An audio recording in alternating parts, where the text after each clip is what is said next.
Eric, thank you very much for coming over here today to AEI to record this video.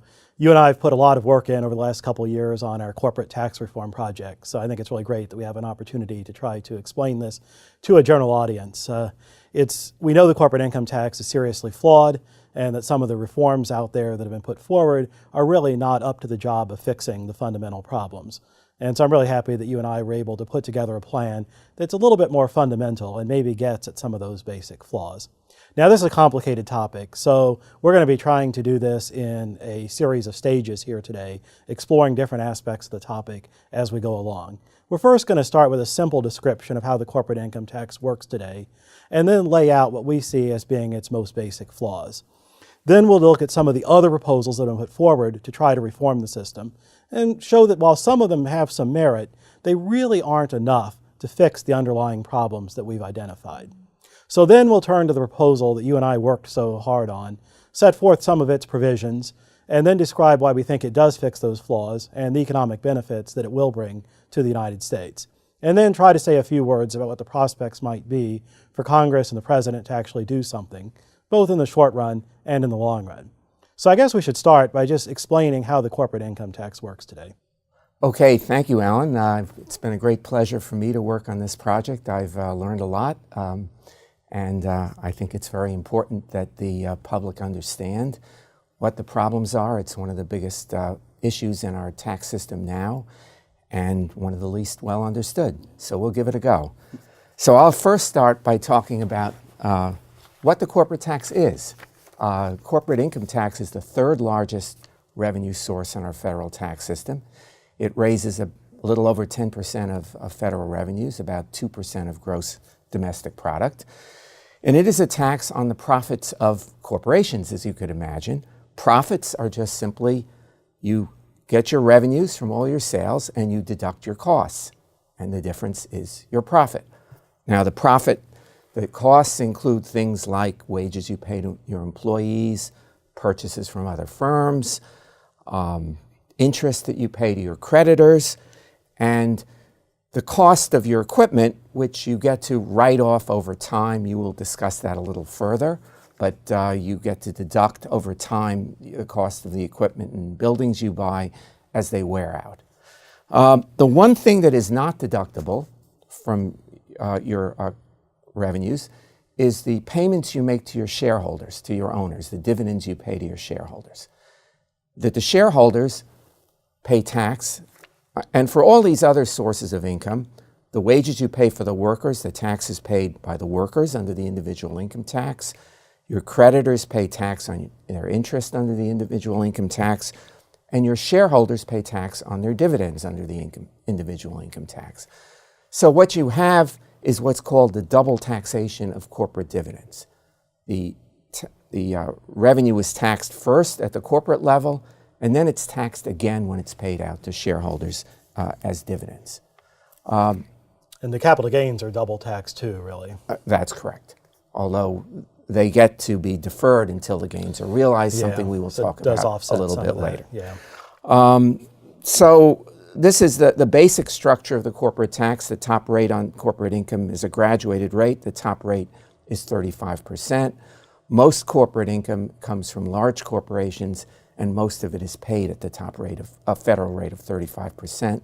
The states also tax corporate profits, and their rates average to a little over 6%.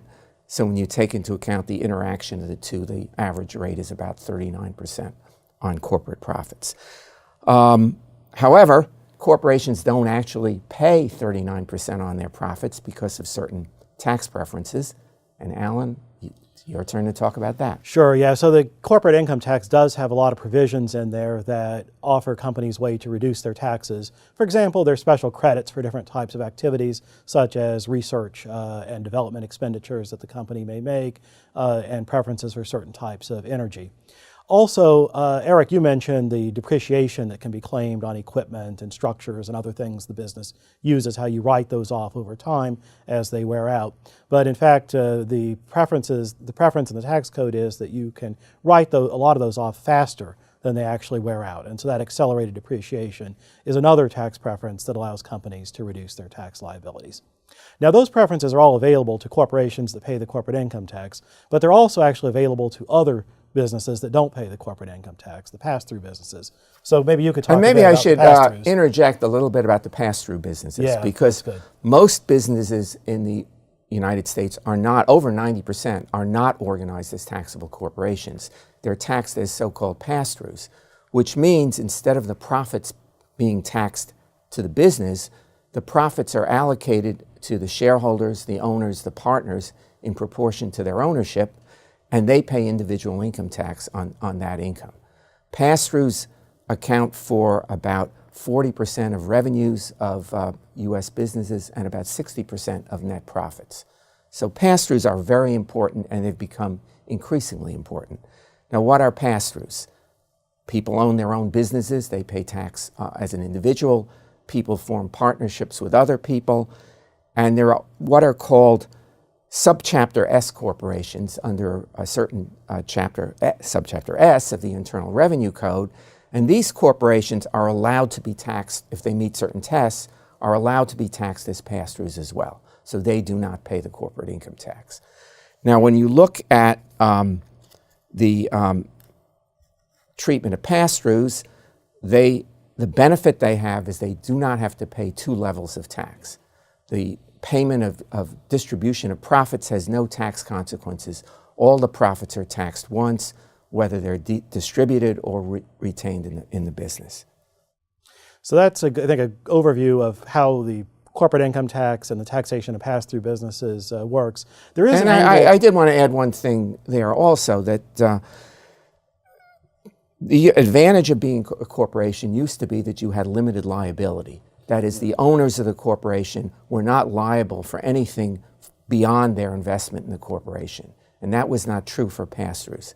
However, now we have more and more forms of pass-throughs. The S corporations are one type, what's called limited liability partnerships are another type, where there is the same feature of limited liability for the owners as for the owners of corporate shares. So that's meant the advantage of being organized as a corporation is much less than it used to be. It really does raise a question of why corporations are being singled out for that double taxation. Maybe you should say a word, Eric, about how the corporate income tax works in the open economy, because that's important to why we decided to pursue this reform. Right, and so this is a increasing feature of the world economy. It's become more globalized. U.S. businesses have become more globalized, and businesses that have started in other countries have become more important in the global economy. So we have a situation today in which most of the largest corporations are global and multinational. And what does that mean? It means their workers, their employees, their production is carried out in locations all over the world. They source certain components in Brazil, certain components in France, certain components in the United States, certain components in China, everywhere. The second feature of globalization is sales. They sell in markets throughout the world, and foreign markets have become increasingly important to U.S. corporations. The third feature that's really important is shareholders. Now you can buy shares in foreign corporations as well as U.S. corporations, and U.S. corporations are marketing their shares to foreign investors. So the investors come from all over the world. And even the R&D, even the headquarters functions, even central management is becoming more decentralized. So in what sense is a company a U.S. company, other than historically they started in the U.S.? Well, the way we define a U.S. corporation is a company that has a charter in the U.S. It has been incorporated formally. It has a piece of paper that says it's a U.S. company. That's all what that means. But these multinational groups are organized into separate corporations in all these different countries. So the charter is really where the parent corporation, the one that's the head of the whole multinational group, is so-called resident. U.S. is probably one of the only remaining large countries which taxes its resident corporations on its worldwide income. However, that's a very gross simplification for two reasons. One, If a U.S. company's affiliates in a foreign country pay foreign income tax to that government, the U.S. will give them a credit against U.S. tax liability for foreign income taxes paid. The second reason is the profits that they earn in foreign countries are not taxable as they're earned. This is a provision known as deferral. They get to defer profits. Any profits that are earned overseas that are reinvested get to be deferred until they are paid back to the U.S. in the form of a dividend. So that has a tremendous effect in reducing the tax on income in low-tax foreign countries, way below the tax that's paid if those same profits were earned in the United States. There is still a significant difference, though, between the U.S. chartered companies and the foreign chartered companies, in that the foreign chartered companies don't pay any U.S. tax at all on their overseas profits. Those are really just outside our jurisdiction. That's correct. But the U.S. chartered companies, they do pay some tax on their U.S. tax on their foreign profits, but they get those two key benefits that you mentioned, the credit for foreign income taxes and the deferral, which certainly ease that burden quite a bit. The other feature of international tax rules that's worth mentioning is each country gets the first bite of income that's earned within their borders. So any corporate profits that are earned from activities in the United States, whether by a U.S. charter company or a foreign chartered company, is in theory paying U.S. corporate income tax. Similarly, any profits in France are paying French corporate income tax, regardless of whether it's a U.S. company, a British company, a Chinese company, or anything else. So the first bite comes from the source country where the profits take place. We'll get a little later, soon, to the issue of, well, where are those profits and how do you determine where they take place? In fact, that's a good segue, I guess, to talking about the real problems that the corporate income tax has today. Economists have always been somewhat dubious about the corporate income tax, and historically the reason has been because of some flaws that it has even in a closed economy, flaws that continue certainly in an open economy, but that would occur even if it was closed. And so I'll just say a word about those quickly and then turn it back over to you to discuss the flaws that particularly arise in an open economy, because that's what really drove us to this project. But even in a closed economy, the corporate income tax would be kind of problematic. It has a number of economic distortions where it encourages people to do things for tax reasons that they wouldn't do for good business reasons. And there's a number of things that could be mentioned, but I'll just focus on two big ones: the distinction between debt and equity and the distinction between corporate and pass-through businesses.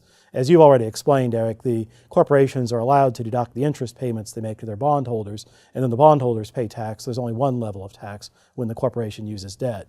But then if they use equity, there's two levels of tax: the double taxation you mentioned earlier, where the corporation pays tax and then the individual stockholders pay tax on their dividends and capital gains. They do get a preferential rate, and the capital gains tax is deferred until they sell, but still there's a second level of tax there. And so that artificially encourages companies to use debt when there might be good business reasons to issue stock or equity instead. So it would encourage companies to engage in more borrowing than they otherwise would do. And that's been a long-standing distortion of the corporate income tax. Another distortion is just how you set up your business, because the corporate income tax only does apply to corporations and it doesn't apply to all those pass-throughs. And so it gives an artificial tax advantage to the pass-throughs, causing them to become a bigger share of the economy and corporations a smaller share of the economy than your business logic might otherwise dictate. And it's particularly kind of odd to see that because, as you mentioned, some of the pass-through businesses actually have characteristics that are very similar to corporations in terms of the liability protections for their owners. And so even when people weren't really worried about international investment and cross-border activity, economists had said these are real problems with the corporate income tax, and it'd be good if a reform could be done that would address them. And that's, in and of itself, I think, a pretty decent reason to be thinking about corporate tax reform. But I think it's really overshadowed by the bigger problems that are kind of layered on top of these distortions once you think about the open economy. So maybe you can say a bit about that. Well, I can, but before I do that, I want to ask you one question. Sure. And that is, given all the bad things you've described about the corporate income tax, Why don't we just get rid of it? Yeah. So there's certainly, it's an issue that you and I have certainly wrestled with, and it's an issue the economists have long wrestled with. And there's obviously some popularity from a political standpoint of taxing corporations because people tend to think nobody's paying that tax. That's, of course, a bad reason. There's some good reasons, though, why people have been reluctant to just scrap the corporate income tax. Reasons why you need to think about it, any action that you take. It does bring in revenue. And also, if you're not collecting a tax at the corporate level, you probably do want to make sure that that income is going to be fully taxed at the shareholder level. And of course, that's the direction our reform plan ended up taking. Okay, so let me go on to the issues of international. Again, we're going back and forth. But as I said before, we tax companies on two bases: where the profits come from and where the company is resident. Now, from an economist's point of view, both of those criteria have problems. If we only tax profits that come from the United States and don't tax profits that are earned overseas, we give U.S. companies an incentive to earn profits overseas to push investment and jobs away from the United States. And that's been a theme of much of the Democratic oratory in campaigns. However, we could solve that by having a worldwide tax. If we had a worldwide tax and didn't have deferral, we taxed everything as it was earned, wherever it was earned, then we wouldn't be treating foreign and domestic profits differently, but we would be vastly treating U.S. chartered companies different from foreign chartered companies, and we'd give foreign companies a tremendous competitive advantage, as many of the business people frequently point out. So there's no good solution. The problem is when independent countries are trying to have separate tax rules to meet their own needs and trying to address businesses that are global in nature, it's very hard for separate countries to do that. And they can't do it in a perfect way. Now, I've described the problem as a theoretical economist would talk about it. Now let's get to the real world. Theoretical economists talk as if there is such a thing as the source of corporate profits and the residence of corporations. However, when you think about it, those are not easy concepts, and they're not clear concepts. Now, you could say, if you have a factory here, profits produced by the workers in that factory are profits that come from the United States. That was a pretty clear standard. And when these rules were developed 100 years ago and source was the main basis for international tax rules, that was really where what people thought of, permanent establishments generating businesses. But today, things are different. And the real generator of value is not the manufacturing itself, it's the know-how that enables the manufacturing. It's the patents, it's the techniques, it's the brand name reputation that allows you to sell things. It's all of the collection of things that we call intellectual property and intangible property.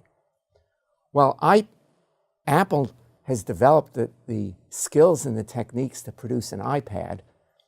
The profits from actually manufacturing the iPad are not that great. The profits come from the iPad itself, the technology. And the technology can be owned by a company anywhere in the world. The technology contributes to a production anywhere in the world, and it's unclear, there's no clear place to say the technology is here. The technology is everywhere. So the concept of source falls down when companies are exchanging intellectual property for which you can't tell what the right price is, and putting intellectual property in all kinds of different locations, usually low tax locations. Second issue, residence.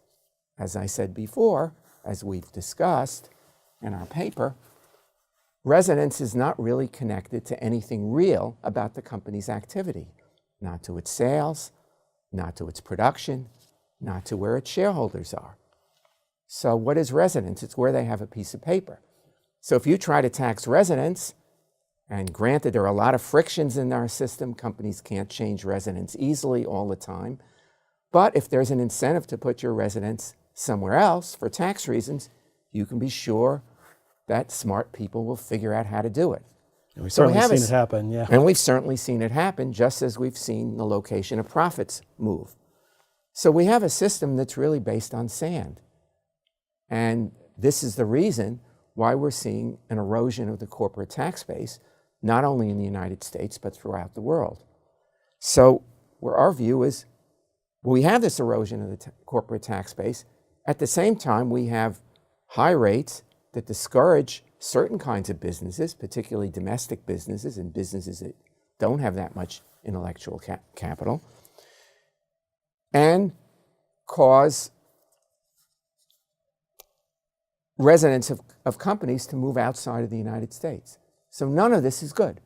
A lot of the attention has been paid to the so-called inversion transactions, where an existing company basically swaps its U.S. charter for a foreign charter, arranges it so that the parent of a new corporate group has a piece of paper from a foreign country instead of a U.S. company. And of course, as you might expect, Congress and the IRS have adopted rules to try to stop those transactions. Really a very partial remedy, though, because none of this stops a newly established company from starting life with a foreign charter instead of a U.S. charter, even if it plans to have most of its actual activities managed out of the United States.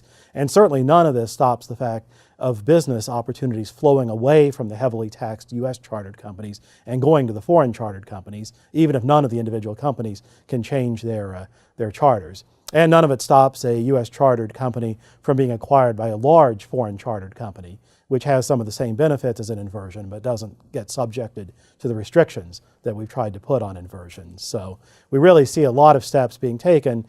The companies are saying, okay, you're going to tax us based on where our source is and where our residence is.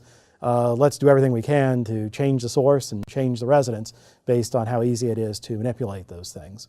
And as Alan has said, we've had a series of rules to stop inversion, starting in the 1980s and moving forward, or maybe starting in the 1990s.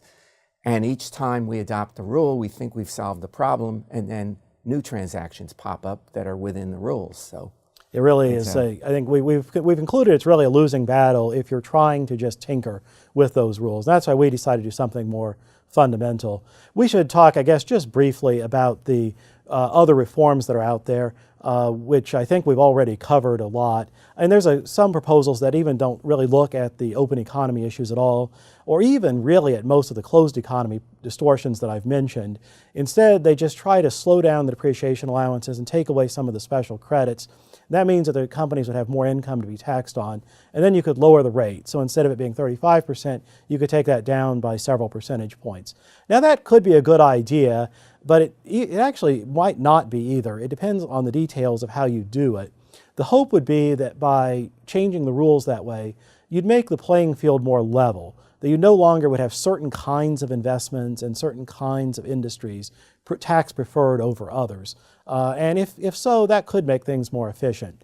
But you got to realize a couple things on this. First of all, some people have really optimistic expectations about how low you can get that corporate rate down by taking away these preferences, and still bring in the same revenue as today. And realistically, there's not that much to bring the rates down all that much. And furthermore, bringing the rate down is not an end in itself. Some of these plans actually are kind of counterproductive. They take away tax preferences for new investments that haven't been made, but not from the old investments that are already there. And so when you lower the rate, you end up discovering that what you've done is you've given this unexpected windfall gain to the investments that have already been made, that clearly don't need any extra incentive since they've already been done. But meanwhile, you've actually raised the tax penalty on people trying to make or thinking about making the new investments. So those kind of reforms really seem pretty limited.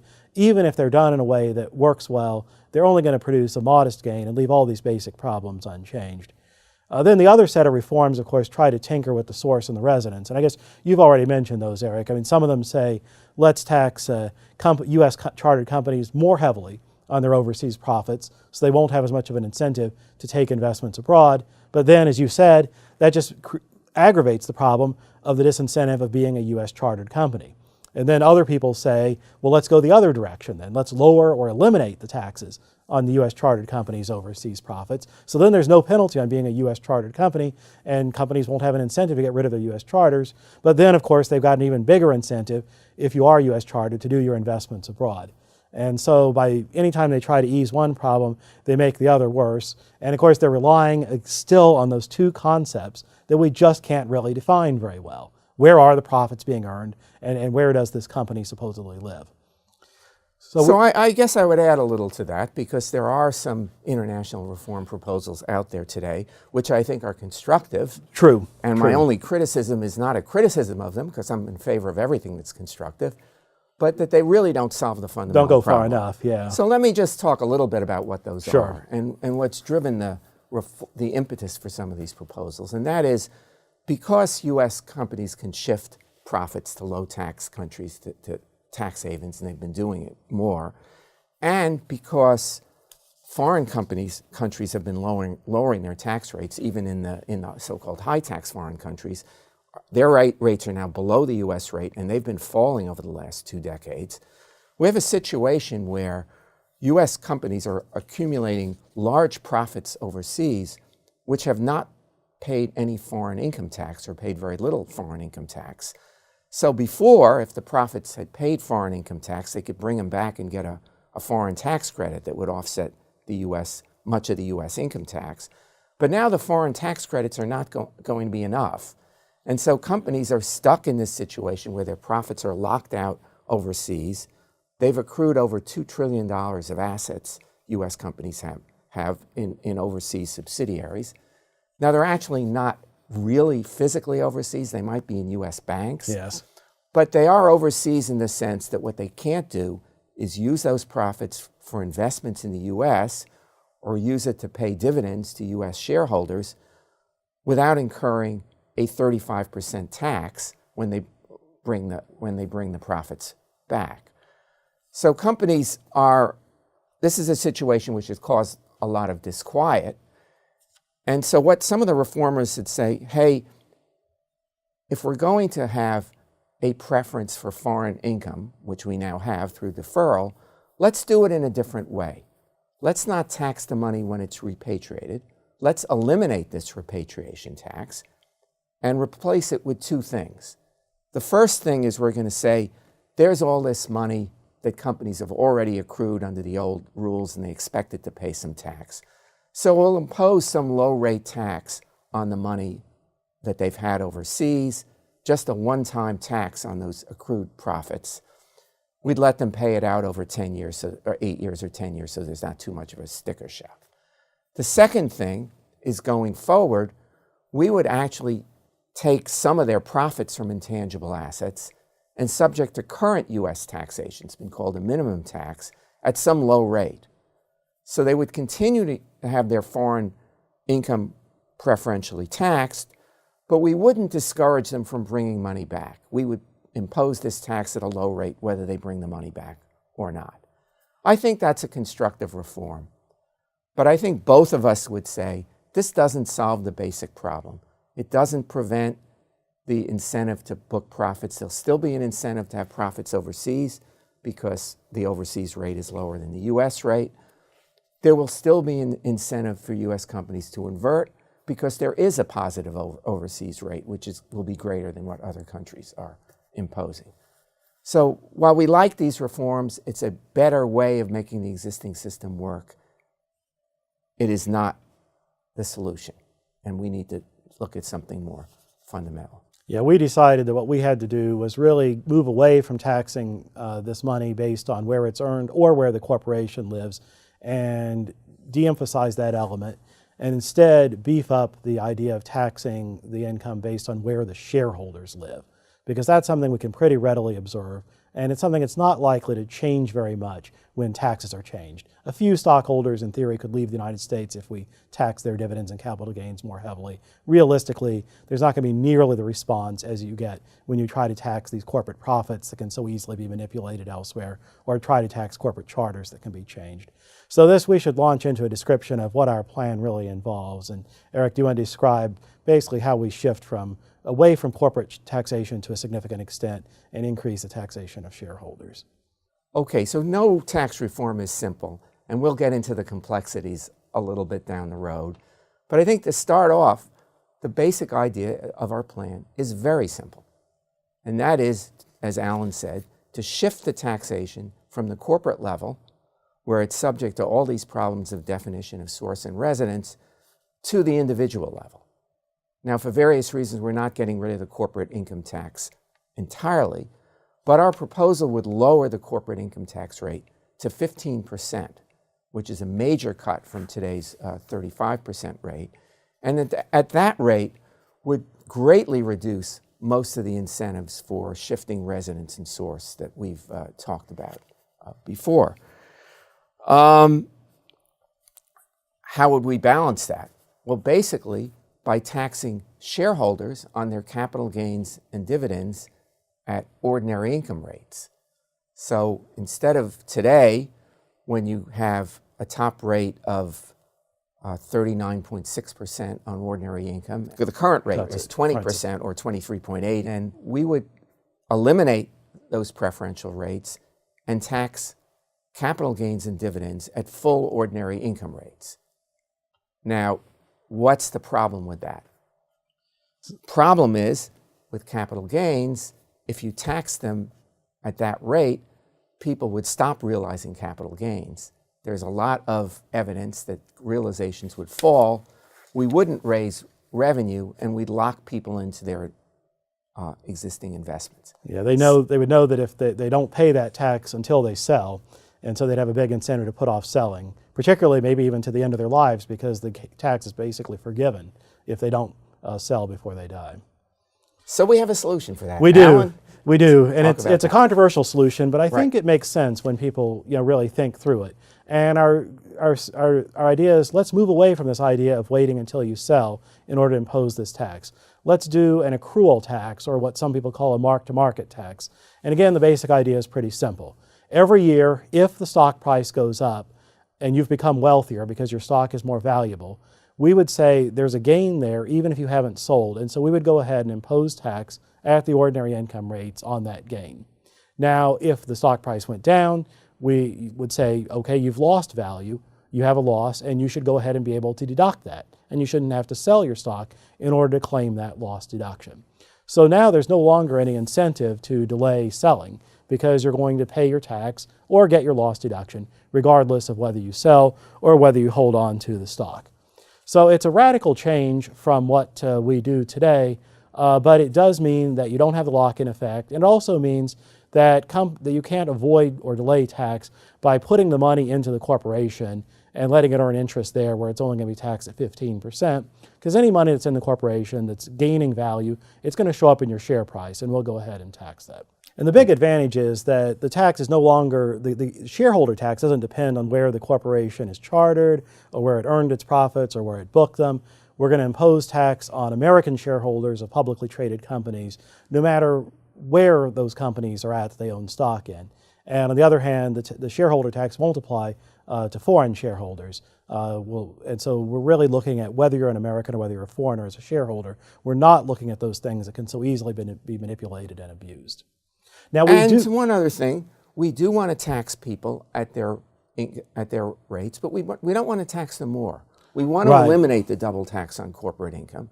So we have one other feature of our proposal, and that is we would allow U.S. shareholders to claim a credit for corporate taxes paid associated with the profits or the tax they're paying. And basically, we would set the credit rate so we would wipe out for U.S. shareholders the burden of the corporate level tax. And that tax would remain for foreign shareholders and for nonprofits and for other tax-indifferent parties. It would only tax-exempt retirement plans, for example, would not get the credit because, of course, they're not paying any tax as a retirement plan, and so they would bear that 15% corporate tax that's been pre-collected at the company level. Right.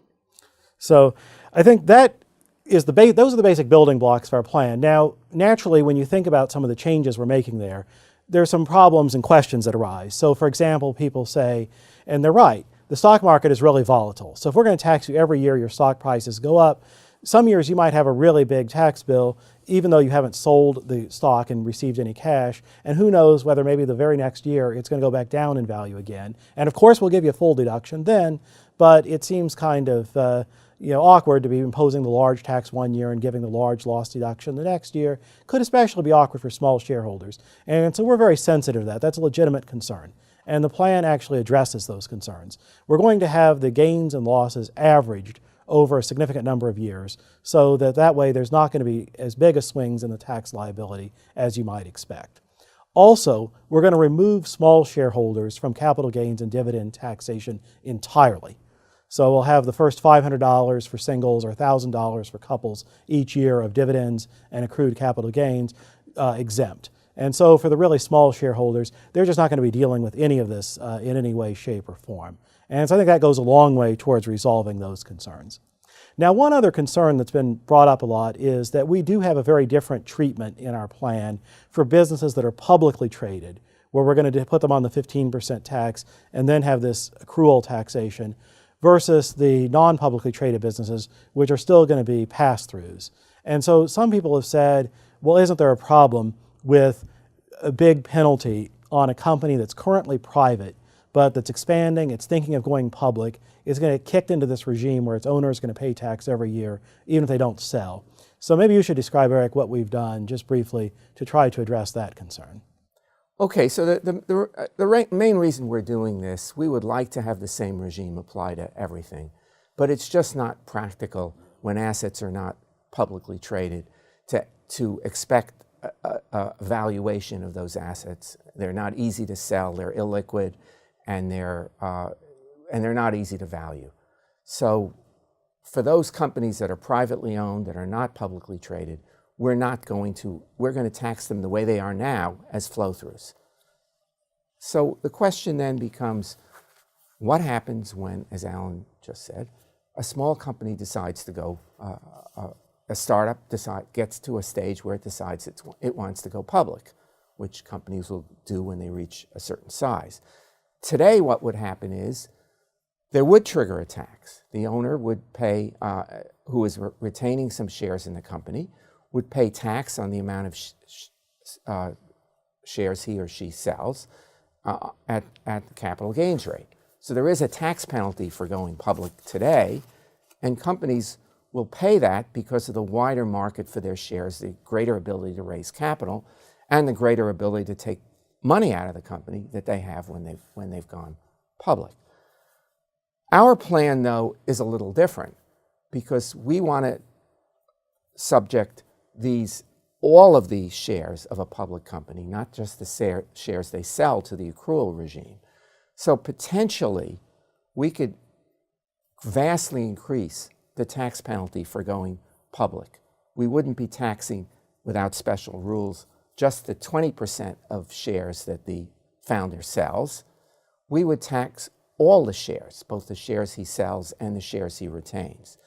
So we have to do something about it, and our solution would be to drastically reduce the capital gains tax rate on the conversion from private to public so that we don't discourage people any more than they're currently discouraged from making that transition. We do want companies to continue to go public. That's a dynamic part of the growth of our economy.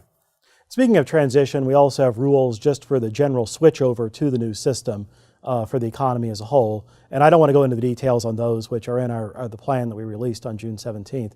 But I'll just mention one thing, which is that there obviously are some gains that have already been accrued where the stock price has gone up before the reform takes effect, but there's been no sale yet. And we had to decide how to treat those. And our general goal there was to try to find a simple way to tax them that wouldn't be any more onerous than what people were expecting under the old system. Since those gains have already accrued, there shouldn't really be a tax increase or an unexpected burden on those. And so we have a provision to tax those at low rates, lower than today's rates, but to do so over a period of time. So some of those gains, if the old rules had stayed in place, it might have been many years before those were taxed. And we would be taxing those somewhat earlier. We'll be taxing them in the first 10 years of the plan, but we'll make up for that by taxing them at a lower rate, about half of what the rates they would have faced under old law. So we try to avoid putting any unexpected burdens on these gains that have already accrued while the old rules were in place. There's a lot of other details of our plan that you can also find in our full report. But maybe as we move towards the end of the video, we should discuss the effects of the plan, which is really why we're doing it. And we've already made some of those clear. Under this plan, there's going to be much less emphasis put on where the corporation is chartered or on where it books its profits. And so you're going to see a lot less manipulation of those concepts. Maybe still a little as people try to skirt the 15% corporate tax, but nowhere near what you're seeing at today's 35% rate. Instead, you're going to see tax based on where the shareholders live. And so you should expect to see more profits booked in the United States. You should expect to see more corporations having U.S. charters. And you should expect to see more investment in the United States, more capital flowing into this country to build factories and pursue business opportunities here. And all of that, of course, creates demand for American workers, makes them more productive, and drives up their wages.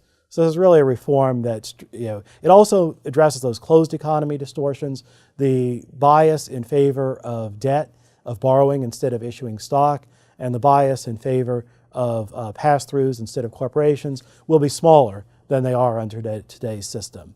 So we've really addressed all of those concerns to some extent or another. Now, one of the issues that's always comes up when you try to cut the corporate income tax or any other major tax is, first of all, are you giving the federal government a revenue hit that would be problematic with today's deficits? And are you giving those benefits to high-income people to the exclusion of other income groups? So maybe you should say a bit, Eric, about how our plan shapes up in terms of the total taxes that will be coming in and who those taxes will be collected from. Okay, so we think the total taxes that are coming in will be about the same as what's been projected by the Congressional Budget Office. Obviously, there'll be less corporate revenue coming in if you cut the corporate rate. But the corporate tax is becoming less important. The Congressional Budget Office is projecting that from 2.5% of the economy, in a decade, it's going to be down to 1.5% of the economy. Yeah, the companies are doing all these things that we've talked about. That are happening. Yeah, they're CBO knows inverting, it. they're shifting income, you bet. and they're switching to the partnership or flow-through form. Yeah. So there is less of a loss than there used to be. Yes. A second thing that's going on is the accrual tax is raising a lot of money because a lot of gains, particularly gains transferred at death, are going untaxed. We also have some other provisions to tax the interest income of nonprofits, so we would recover some of the revenue loss or some of the benefit they get from having the corporate rate cut from 35 to 15%. So if we look at all our provisions, we come very close to revenue neutral, even if we don't assume any behavioral responses. However, there probably will be behavioral responses. There is a lot of evidence of corporations shifting profits to low tax locations in response to tax differentials. And when we reduce those differentials, a lot of those shifted profits will come back to the United States. So using some reasonably conservative assumptions, we get a reasonable size, maybe a quarter of the corporate revenue loss comes back in a revenue reflow. And that makes a difference to our bottom line numbers because we're raising revenue in other places. Everything really changes, doesn't it? I mean, today when we talk about companies booking their profits in low-tax countries, we always mean that they're taking them out of the United States and sending them to some other country. Under our plan, of course, we'll be one of the low corporate tax countries. And so when companies are booking their profits into low-tax countries, that means they're coming here instead of going somewhere else. So it really just changes the whole equation. It's the opposite of what we're looking at today. So the second issue is, what is the distributional effect of these changes? And I think it's important to understand the distributional effect of a tax on corporate profits, which is largely a tax on economic activity in the United States, to what remains of it, and a tax on shareholders, which is a tax on the worldwide income of wealthy Americans. There are two reasons why the corporate tax is less progressive than the shareholder tax. One is it causes some investment to be shifted overseas. That causes there to be less capital per worker in the United States and pushes some of the burden of the corporate tax onto labor. The second thing is, of course, many of the owners of corporate shares are pension funds, retirement funds, and so forth. And the income profile of people who have income from those assets is much lower, much more broadly based than those who have income from individual share ownership outside of retirement plans. So when you lower the corporate tax and increase the tax on shareholder income, you're going to end up with a modest net increase on high-income investors and a modest tax reduction on people throughout the rest of the income distribution. So we think our system is actually making this, our reform is actually making the system more progressive, which at first blush, if you were just looking at a cut of the corporate rate, no one would say that. Right. But you have to look at the totality of what we're proposing. I mean, the reason why the corporate tax has any progressivity at all is because many of the shareholders who own the corporations, are in fact well off. And of course, we're not letting any of them off the hook because the shareholders are in fact going to be taxed. They're going to be taxed directly in a more transparent manner. And anybody who wants to look at the detailed estimates that Eric and his colleagues at the Tax Policy Center did can find those in our report. I think it really provides a very compelling picture of how it stacks up on the revenue and the distribution and really addresses those concerns quite thoroughly. Now, the one thing people ask when they hear this plan, whether they like it or not, is they say, what are the prospects this could really be adopted? And here I think it's important to distinguish between the short run and the long run. This is a much more radical, much more sweeping, we think much more beneficial than the reforms that are now being considered. And I think we're fully aware that this is not something that's going to happen either in 2016 or in 2017, that the Congress and the President, whoever the next president may be, they're not going to be ready right now to take a step quite this dramatic. But I don't think we want to just stop at the short run. What do you think might happen in the long run, Eric? Well, I think as the system evolves, the current system is unsustainable in the long run. Yes. It's only going to get worse. And people will eventually have to look at more fundamental reforms. Now, I would say, actually, they are looking at more fundamental reforms They're starting today. They're starting to. Senator Hatch has a plan for corporate integration. It's not our plan. No. I think it has some flaws, but it's very interesting that he's thinking more broadly. Senator Cardin has a plan to eliminate a good portion of the individual and corporate income taxes, replace it with a value-added tax. That accomplishes many of the same benefits that our plan does. He doesn't want to call it a value-added tax. Yes, no one does. That's political poison, but that's essentially what it is, and it's shifting the burden of consumption. Allen himself has developed a plan for shifting the entire tax to a progressive consumption basis, and that plan has really been taken up by Paul Ryan in his tax reform in a modified form. Yeah. Again, we're not endorsing any of these plans exactly the way they are, but I think it's encouraging that people are thinking of very fundamental changes, and the political pressures with all the talk about income inequality. It's come out in this campaign that everybody is worried about what's happening to wages in this country and what's happening to incomes in the middle of the distribution, that we need to maintain revenues, that we can't make the system less progressive, and to think of a plan which would solve the basic issues that we have, the basic distortions that the corporate tax is producing, and yet maintain revenue and maintaining progressivity, I think will be very attractive when people look at it. I think that's right. I mean, and the conversation really has started, and we know it's going to take time before it leads to action. There'll be a lot of plans on the table, I think, but it certainly has been a pleasure to work with you on this plan, Eric, and I really do believe it's one that deserves serious consideration. I hope that the comments we've made here today will help a broad audience understand at least the basic features of the plan, and those who do want more details should certainly go to the full plan that we released on June 17th, where they can just see everything laid out in excruciating detail. Thank you very much, Eric. And thank you, Alan. It's been a pleasure working with you, and I've really enjoyed this project. I think we've moved the ball forward on thinking about tax reform, and I encourage everyone to contact either one of us if they want further information. Absolutely. Thank you. Thank you.